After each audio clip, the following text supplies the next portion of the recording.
Puji nama Tuhan, Salam.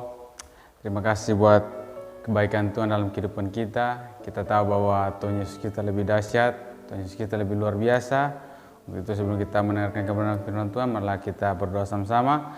Kakak ajak untuk semua kita berdoa sama-sama. Mari kita berdoa. Terima kasih Tuhan, terima kasih Yesus kami mendengarkan kebenaran firman-Mu. Kau memberkati firman-Mu Tuhan biar menjadi rema dalam kehidupan kami, di sepanjang kehidupan kami anak-anak-Mu Tuhan. Kami adalah anak-anak muda yang penuh kuasa dalam kehidupan tangan kasih-Mu Tuhan. Terima kasih Tuhan. Haleluya. Amin. Kita bersyukur bahwa Tuhan Yesus kita masih ada dalam kehidupan kita, di mana kita hidup di dalam tangannya.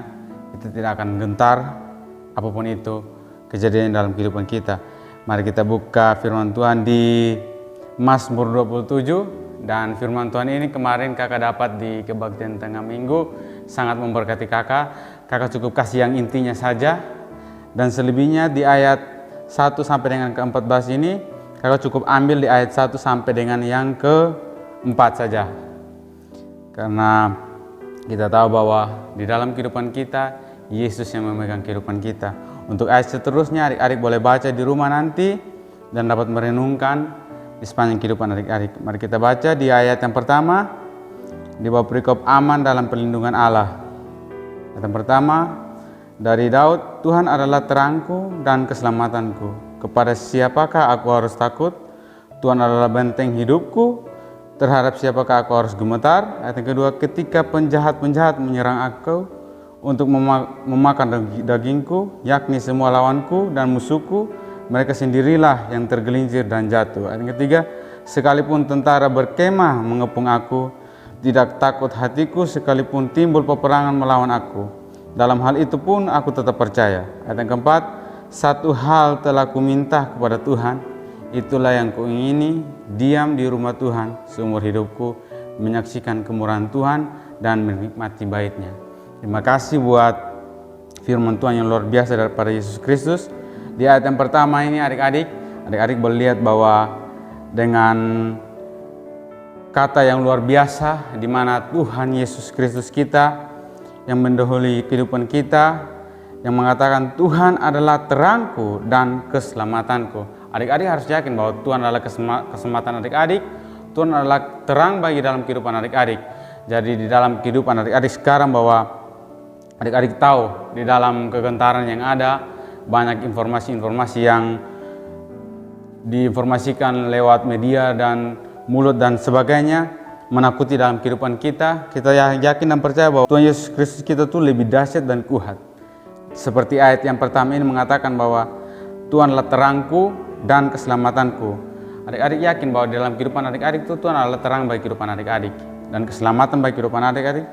Baik dimanapun adik-adik berada, adik-adik dalam melakukan aktivitas, adik-adik yakin bahwa Tuhan Yesus adalah keselamatan adik-adik, Tuhan Yesus adalah terang adik-adik. Di ayat yang kedua, ketika penjahat-penjahat menyerang aku untuk memakan dagingku, yakni semua lawanku dan musuhku, mereka sendirilah yang tergelincir dan jatuh. Nah, di sini Daud mengatakan dalam pribadinya, dalam dirinya bahwa dia tahu Tuhan yang menjadi terang dalam kehidupan dia, Tuhan yang menjadi keselamatan dalam kehidupan dia. Sehingga di ayat yang kedua dia dapat mengatakan bahwa ketika penjahat-penjahat menyerang aku untuk memakan dagingku, yakni semua lawanku dan musuhku, mereka sendirilah yang tergelincir dan jatuh. Karena apa tergelincir dan jatuh? Daud di sini dia yakin bahwa dia tuh tidak berjalan sendirian, tetapi dia berjalan bersama Bapa di surga, sehingga dia tahu bahwa di dalam kehidupan dia tuh walaupun banyak musuh yang datang menerkam dia, mau memakan daging dia, tetapi dia yakin dan percaya bahwa Tuhan yang menuntun dia, Tuhan yang menjadi keselamatan dia, Tuhan yang menjadi terang dalam kehidupan dia, adik-adik. Jadi di sini adik-adik harus yakin dan percaya bahwa di dalam kehidupan adik-adik jangan takut dan gentar, sebab dengan sendirinya Tuhan akan mengalahkan segala musuh yang ada dalam kehidupan adik-adik, baik musuh ketakutan, kegentaran dalam kehidupan adik-adik yang dimana sekarang diinformasikan lewat media bahwa kejadian yang sekarang kita tahu bahwa COVID di mana-mana terus mendambakan segala penyakit yang banyak dan luar biasa. Kita tahu bahwa Tuhan Yesus adalah keselamatan kita, adik-adik. Di ayat yang ketiga, sekalipun tentara berkemah mengepung aku, tidak takut hatiku, sekalipun timbul peperangan melawan aku, dalam hati itu pun aku tetap percaya. Nah, di sini di ayat yang ketiga mengatakan bahwa sekalipun tentara berkemah mengepung aku, baik di dalam kehidupan adik-adik, entah mungkin ada gosip-gosip yang seperti menghantui pemikiran adik-adik, bahwa di dalam pemikiran adik-adik itu tidak tenang. Adik-adik ya kena percaya bahwa Tuhan yang ada dalam kehidupan adik-adik itu Tuhan yang selalu melindungi adik-adik.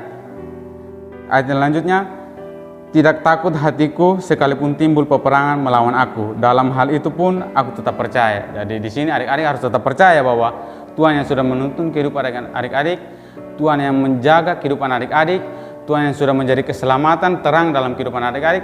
Adik-adik harus tetap percaya. Di ayat yang keempat, satu hal telah kuminta kepada Tuhan, itulah yang kuingini diam di rumah Tuhan seumur hidupku, menyaksikan kemurahan Tuhan dan menikmati baiknya. Nah, di sini adik-adik, ayat yang keempat ini sangat luar biasa adik-adik. Di sini Tuhan bukan menyuruh kita, tetapi Tuhan memberitahukan kepada kita bahwa diamlah di baitnya. Biarlah dia mengerjakan semuanya dalam kehidupan adik-adik. Jadi setiap masalah adik-adik, dalam setiap pergumulan adik-adik untuk menjadi yang terbaik dari yang terbaik, adik-adik cukup diam saja di dalam Tuhan. Nah, diam itu dengan cara apa? Adik-adik datang di hadapan hadirat Tuhan, mendengarkan kebenaran firman Tuhan, duduk di kaki dian Tuhan, menyembah Tuhan. Disitulah kemuliaan Tuhan itu ada dalam kehidupan adik-adik. Jadi terang dalam kehidupan adik-adik, keselamatan dalam kehidupan adik-adik, dimanapun adik-adik berada, adik-adik tetap dalam pertolongan Tuhan, dalam perlindungan Tuhan. Seperti yang ayat yang keempat ini adalah ayat yang terfavorit menurut Kanatan. Satu hal telah kuminta kepada Tuhan. Jadi satu hal adik-adik sudah minta kepada Tuhan, itulah yang adik-adik ingini, diam di rumah Tuhan. Adik-adik harus ingini itu diam di rumah Tuhan, dan yakinkan bahwa di dalam umur adik-adik, di dalam adik-adik punya kehidupan, adik-adik harus yakin bahwa adik-adik selalu menyaksikan kemurahan Tuhan dalam kehidupan adik-adik. Dan adik-adik pasti, bukan moga-moga, tetapi adik-adik pasti menikmati baiknya. Baiknya itu apa? Rumah tinggal di mana Tuhan ada di dalam kehidupan kita pribadi adik-adik. Jadi Tuhan itu tinggal dalam kehidupan kita. Jadi dia menjadi terang kita, dia menjadi keselamatan kita. Dan kalau dia pun sudah menjadi terang dan keselamatan kita adik-adik tahu bahwa adik-adik juga akan menjadi terang bagi saudara-saudara adik-adik, bagi keluarga adik-adik, bagi teman-teman adik-adik di studinya adik-adik. Adik-adik harus yakin dan percaya bahwa Tuhan yang sudah menjadi keselamatan dalam kehidupan adik-adik, Tuhan yang sudah menjadi terang dalam kehidupan adik-adik, adik-adik akan menjadi cermin yang terbaik di dalam Yesus Kristus. Adik-adik akan menjadi terang, adik-adik akan menjadi keselamatan yang luar biasa, dapat menolong teman-teman yang merasa kesusahan dimanapun mereka berada. Adik-adik menjadi berkat bagi kehidupan mereka. Nah, di sini adik-adik kita baca kalau seterusnya di ayat yang kelima dan sampai yang ke-14 itu, adik-adik nanti akan baca sendiri di rumah dan akan merenungkan bahwa Tuhan Yesus Kristus kita itu sangat luar biasa adik-adik. Nah, di ayat yang kelima sampai yang ke-6 ini luar biasa juga kalau kanatan baca, sebab ia melindungi aku dalam pondoknya pada waktu bahaya. Ia menyembunyikan aku dalam persembunyian di kemahnya. Ia mengangkat aku ke atas gunung batu. Ayat yang ke-6, maka sekarang tegaklah kepalaku mengatasi musuhku sekeliling aku. Dalam kemahnya aku mau mempersembahkan korban dengan sorak-sorai. Aku mau menyanyi dan bermasmur bagi Tuhan.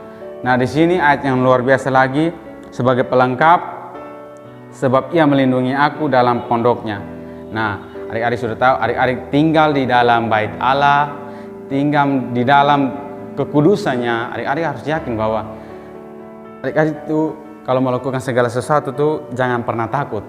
Ataupun dalam keadaan sekarang adik-adik merasa bahwa COVID di mana-mana, pemberitahuan penyakit ini mati sekian, meninggal sekian, dimanapun mereka berada, entah dalam keadaan duduk atau berdiri, kaget-kaget jatuh dan sebagainya, kita tidak tahu.